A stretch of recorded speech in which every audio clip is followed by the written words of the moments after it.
The garage resembled a warehouse and served as a place to store all the things they couldn't part with. The unexpected news that the garage area would be used to build a new home had them looking for a new place for everything. William, being a jack of all trades, had many tools and equipment he needed for the job. Now there was an urgent need to figure out where to move all this stuff. However, it was his mother-in-law who was the most upset. She had a habit of collecting various small things, hoping that someday they would be useful. Under the circumstances, she could keep only a part of her peculiar collection because the living space could not accommodate the mountains of junk. She had to quickly prioritize the most valuable items. William arranged for a friend who lived nearby to temporarily store the tools with him. That same day, an absurd amount of money arrived in the man's bank account from the city. As compensation for the purchased land, the developer assured him that the garages would be demolished in just 2 days. They had to get everything out in time, so he got in his car, picked up his mother-in-law, and together they went to remove their belongings. His wife had been informed of the impending demolition, so she was secretly glad that she wouldn't have to be a part of it. She didn't even offer her help, preferring to spend the day off in more comfortable surroundings. When the son-in-law and mother-in-law entered the familiar garages, they were greeted by an eerie silence. Most of them were already open and empty. Only a few people were still parking their cars there, and the rest of the neighbors had long ago removed everything of value. After struggling with the lock, William was relieved that he wouldn't have to fumble with it for long, since the garage would soon be gone. With a sense of satisfaction, he snapped the key in half. "So, Patricia, shall we get started?" "Huh," the mother-in-law replied sadly. "Let's do this first. I'll move my things out. I'll take them to a friend's house for safekeeping. And in the meantime, you put away what we'll bring back to you later." "Of course." "Good," replied the mother-in-law. The garage was bustling with activity. There hadn't been this much activity in a long time. On a slightly chilly fall day, the man and woman had even taken off their jackets, leaving them in sweaters. As William worked, he became more and more glad that he would never have to deal with this junk again, as most of it didn't interest him. He was able to take everything he needed from there, so he had little to lose from this forced move. His mother-in-law, however, was becoming increasingly melancholy. She had many items that had some historical significance to her and held memories. Going through old and unwanted items, she would stop from time to time, thinking about the origin and history of each one. Some of the items were gifts, and others had been purchased by her in the past. William watched her actions with disapproval, but chose to remain silent and not judge his mother-in-law. In a way, he understood the nature of her emotional attachment to these things. The man had traveled to his friend's house 3 times to move his belongings there. In the meantime, the woman had only managed to sort through half of her junk. In addition to the slow process of organizing the smaller items, she needed the man's strength to handle the heavier items. William helped to the best of his ability, but gradually impatience took over. Like her, he too was running low on energy and would rather relax in front of the television eating pizza than continue moving bulky furniture in a room that was soon to be completely empty. "Patricia, let's wrap up our efforts for today. There's nothing to see anymore. There's nothing of value in there anymore, I'm sure. Just a few old chairs behind the closet and a dresser." There was definitely something in the dresser. "It's dark in here, so don't strain your eyes."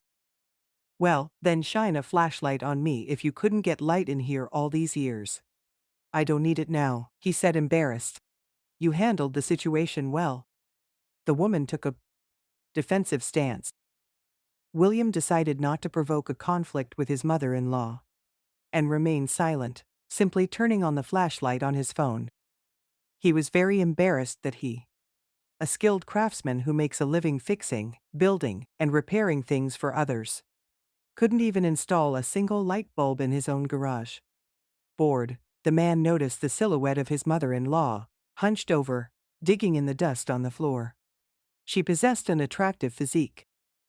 If she were younger, and she wasn't my mother-in-law, and I wasn't married, I'd invite her out for an evening stroll. Whoa, whoa, whoa, whoa. There's a lot of innuendo here. William shook his head, warding off the strange thoughts. For about an hour, the unusual couple explored the area illuminated by a bright lantern. From afar, they looked like looters who had decided to rummage through abandoned tools. The temperature had already dropped noticeably, and both family members' shirts were wet with sweat under their sweaters. The man twice offered to either finish the job or finish it the next morning. But his mother-in-law insisted on waiting a little longer. Eventually, at some point, William's cell phone flashlight ran out of power. Just what I needed, a dead cell phone, he thought. Now we'll definitely be done tomorrow. Okay, that's enough. Let's get changed. And leave this place for good. There was such sadness in the woman's voice that her son-in-law felt sorry for her. Patricia, don't be so upset. It's all in the past, and we have so many wonderful things ahead of us. William tried to cheer her up. Thank you. Just close one side of the garage door. And I'll change, my mother-in-law asked. William closed one half of the garage door completely and headed for the car. Oh, no, I forgot my jacket. Would you mind grabbing it for me? It's lying on the passenger seat, she asked. William, who had already removed his wet t-shirt from his sweater, thought, what an unfortunate turn of events. Picking up his jacket, he reluctantly returned to the garage, which he already disliked very much. To his surprise, the iron door seemed to be resentful of him. Stepping inside, he stumbled and fell heavily to the cold floor. From the impact, the door pitched forward and slammed shut with a loud bang. William shouted a few curses, clutching his injured finger. When the sharp pain subsided, he stood up and looked for a way to open the door. It would not budge, however. He pushed it open with all his might, but his bare shoulder instantly froze to the icy iron. Their frustration echoed loudly in the confined space of the garage. The mother-in-law and son-in-law were left in complete darkness and uncertainty. It seemed impossible for them to get out on their own. William remembered the broken key in the door lock, and they immediately calculated how long it would take for their daughter to notice their absence. Unfortunately, their prospects looked bleak. Knowing the girl, she could easily have fallen asleep without waiting for her husband, or perhaps she thought he had spent the night at a friend's house, where he had left his things. All the neighbors had already vacated their garages, and the builders were not due to demolish them until 2 days later. The family's situation was dire. Of course, they wouldn't starve to death. But William was already shivering from the cold. The temperature outside was about 7 degrees. It was foolish to expect the chilly garage to warm up quickly. The mother-in-law, of course, was taken aback by such an unexpected confinement. But after listening to her son-in-law curse twice, she decided to keep silent. Complaints would solve nothing, and William clearly needed support. Put on my jacket, she suggested, realizing he was barely dressed. Come on, it's a little small. You put it on, and I'll try to endure the cold. No way, let me keep you warm. Their voices sounded quiet, but distinct, in the cramped space. William reached out at the sound of the woman's voice, but it landed awkwardly on her lush breasts. The man was immediately embarrassed and jerked his hand away, but he remained silent and did not apologize. When the mother-in-law put her arm around his shoulders, the son-in-law hugged her waist in response, feeling not only the warmth and softness of her body, but also catching the notes of her fine perfume. This had a very peculiar effect on the man. The woman herself was still in some shock from what was happening, so the behavior of her son-in-law seemed to her just another strange act in a series of unusual incidents. She too remained silent, allowing her son-in-law to examine her body. Put your hands under your t-shirt. Get as warm as you can, she whispered, not hinting at anything more. What are you doing? For the first time ever, she was in dignity. Just trying to keep warm as best I can, he repeated. His mother-in-law's words. She was silent again and didn't utter a word until the morning. She was stunned by this unexpected turn of events. She did not resist, but simply accepted it. However, her son-in-law continued to warm his hands under his t-shirt. Like this. The night flew by in an instant. In the morning, hearing screams in the garage. They were saved by one of the neighbors who came to say goodbye to his storage container. He expected to see anyone but himself in the garage, and even his own mother-in-law. How had he spent the whole night with her? I'd die if they locked me in with mine. But these are nice young men, ruddy, flushed, smiling, thought the neighbor. After this incident, the son-in-law often came to visit his mother-in-law when she was alone. He wanted to continue the story that happened on a cold day in the fall. As a man, he couldn't stand it any longer and wanted to be alone with her in the bedroom. My husband was at his usual workplace, and I didn't know what to do to keep myself busy. When the housework was finished and dinner was simmering on the stove, I began to feel lonely. Suddenly there was a knock at the door, and I hurried to open it, hoping it was my husband. I threw on a beautiful robe, expecting him to come. However, to my horror and amazement, my husband's closest friend, Anthony, stood on the doorstep. He seemed stunned by my outfit and immediately complimented me, causing me great embarrassment. A deep blush flooded my cheeks, and my mind raced with the absurdity of the situation. I graciously invited him into the living room. Anthony, a charming tall brunette with captivating blue eyes and an impeccable build, entered gracefully and settled into an armchair. I offered him a cup of tea, to which he agreed, and then I went into the kitchen.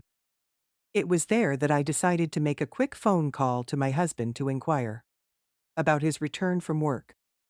However, the answer disappointed me. It turned out that he still had an important errand to run, which meant that I would have to wait for him for at least another 2 hours. After making a cup of tea, I returned to the living room, where we cozied up, having a carefree conversation. I genuinely liked him, and honestly, I couldn't resist flirting with him. Although I was incredibly ashamed of my actions, I couldn't help but be tempted. If I wasn't attracted to him, I would have regretted it countless times.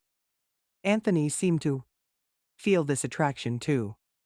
He sat down next to me, and his hand involuntarily passed over my shoulders and neck. At that moment, under the influence of the atmosphere, the unthinkable happened. I cheated on my husband for the first time. After that, I hurriedly gathered my things around the room, fearing that my spouse might return at any moment. Anthony only grinned, kissed me on the cheek, and went to the living room to drink the cooled tea. I followed him as I heard the sound of the key turning in the front door. I was relieved that I had enough time to gather my things and erase all traces of my actions. The thought of what might have happened if my dear husband had arrived just a few minutes earlier sent shivers through me.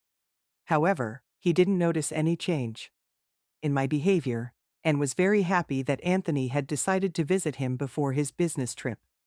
Surprisingly, they didn't turn down a drink that evening. Naturally, I joined them, participating in conversations, dancing and fun that stretched into the night. To my carefree surprise, a friend even stayed the night. While I was preparing a separate bed for him in another room, my husband was already sound asleep and snoring. I can't explain what possessed me, but that night I once again betrayed my husband's trust. Nevertheless, Anthony and I have developed a strong friendship, and he often visits me while my husband is busy at work. In the summer of 2014, namely at the end of July, an interesting event happened. I successfully passed all my exams and entered university. It was customary for us to get together in the evenings and have thoughtful conversations over a bottle of beer. This occasion was no exception. I approached my friend with an offer to contribute to the purchase of beer to brighten our time together. My friend gladly accepted this tempting offer, and we went to the store, buying everything we needed, and then went to his house to relax and indulge in a beer. Besides, I have always admired mature women, appreciating their elegance and poise. It's impossible to look away from them. My friend's mom, Maria, is 44 years old. She is a brunette with a normal build, with lush breasts and slender legs. I had long been fascinated by her, contemplating how I might strike up a friendship with her.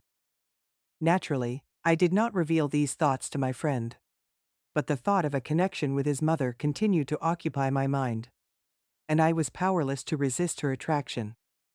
My friend's mother, who works in a hospital, often likes to drink with friends or with her alcoholic lover because she is very tired at work. My friend's father lives separately with another woman. Our conversations sometimes revolved around male-female relationships, and I found myself particularly intrigued by his mother. Even though she was involved with the troubled man spent time with him, I remained unfazed. I understood that a woman who has a partner who drinks excessively naturally desires something more. One day, I overheard her expressing her frustration to a friend about the lack of intimacy in her life. I pondered the idea of opening up about my feelings for her while she was out drinking with us, thinking I could be her savior. When we arrived at my friend's house around 9 o'clock in the evening and got situated, we learned that his mother was still at work drinking with friends and would join us later. We continued to drink and talk about our aspirations and dreams, until my friend eventually dozed off. It was around midnight, and I was about to leave when she appeared, the woman I had always dreamed of. Maria noticed that her son was sleeping, and offered to spend some time with her. She even brought wine with her. I couldn't turn down such a rare opportunity and readily agreed. Mentally, I began to plan how I would express my love for her. I don't know how much time passed, but we ended up drinking quite a bit. Maria shared a sad story about her loneliness and her search for the man of her dreams. At this point, I stopped pouring her wine as she seemed to be losing control of herself. Without any hesitation, I confessed my feelings to her. I waited anxiously for her reaction, fully expecting to be rejected. However, Maria's eyes sparkled, her cheeks flushed, and she uttered, "Why didn't you confess sooner?" She took my hand and led me into the darkness of her bedroom. Just like that, my confession solved all the problems. After that, I hurried home so my friend wouldn't suspect anything. From then on, I visited Maria when she was home alone, keeping our relationship a secret to avoid complications with my friend. I am 24 years old. My name is Frank. My wife is 22 years old. Her name is Sophia. Her mother, a lovely woman, despite her short stature, recently celebrated her 46th birthday. After the death of her husband, she was alone for a long time. Despite this, she never gave up hope of finding love again, which was evident in her meticulous grooming, fashionable outfits, active lifestyle, and friendly demeanor. Late one night, I needed to pick up something at my mother-in-law's house, which was not far from our studio apartment, where we kept some things. As I approached her house, I noticed that the door was slightly ajar, even though it was already 9 o'clock in the evening. Not knowing what to expect, I cautiously entered, peeked in, and was stunned by the sight before me. My mother-in-law, and a man on her bed. Feeling awkward, I tried to remain unnoticed, hiding behind the wall. But curiosity got the better of me, forcing me to look again. Catching my mother-in-law's gaze, I quickly averted my eyes and ran out into the hallway, overwhelmed with shame and the ridiculousness of the situation. Sitting down on the floor, I expected my mother-in-law to come soon, and was ready for her reproaches. But after a little listening and hearing the sounds of the old bed, I realized that she was not interested in me now. I took this opportunity to quietly sneak out and shut the door behind. A few weeks later, my wife informed me that her mother had invited us over for dinner. Although I was uncomfortable about meeting my mother-in-law, I had no choice but to attend. Not knowing how to behave around her, I joined my wife and another couple, which happened to be my wife's brother and his girlfriend at the table. While we were enjoying the wine, I deliberately avoided making eye contact with my mother-in-law, and I decided to go out on the balcony to have a smoke. To my surprise, after a minute, my mother-in-law joined me. "Well, my dear son-in-law, how are you doing? You seem kind of distracted today. Maybe you're feeling stiff after what you witnessed in my apartment." "No, mother-in-law, why should I feel self-conscious? I didn't see anything out of the ordinary," I replied. My mother-in-law chuckled, then leaned closer and whispered, "But if you're not shy, then son-in-law, I look forward to your master class at my place." Just as the conversation began to unfold, we were called back into the room, abruptly, interrupting our dialogue. I then realized that I was no longer avoiding meeting my mother-in-law's eyes and felt much calmer in the situation. 2 days later, I made the decision to call her and let her know I was coming over for dinner. She calmly replied, "Come over soon." As I walked up the stairs to her apartment, my heart raced. Upon reaching the door, my mother-in-law greeted me with her usual grace. Without saying a word, I leaned in to kiss her and developed in a cloud of bliss. When I came to my senses after meeting my mother-in-law, I went to work, realizing that things would never be the same again, and that soon, I would be back in her bed.